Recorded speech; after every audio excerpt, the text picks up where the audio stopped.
Wrestling was the last thing in my mind when I used to work as a laborer to support 6 siblings.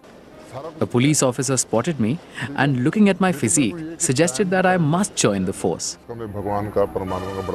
That's how I began bodybuilding and first saw WWF wrestling on a TV set when I was in my early 20s. For 2 days, I thought it to be an hour-long Hollywood movie and realized much later that it's a sport. Having failed to convince many for a US sponsorship, I collected my paltry savings and went to San Francisco to train.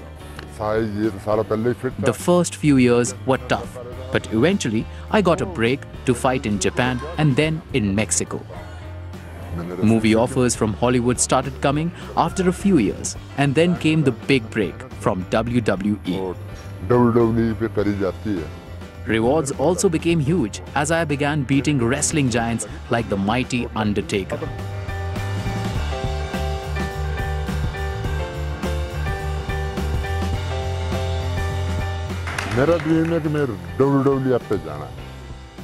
It took me years of hard work to learn the art of wrestling.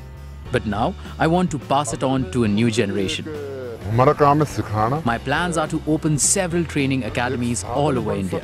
Also, there's a misconception in India that to succeed in WWE, you need to have a physique like mine.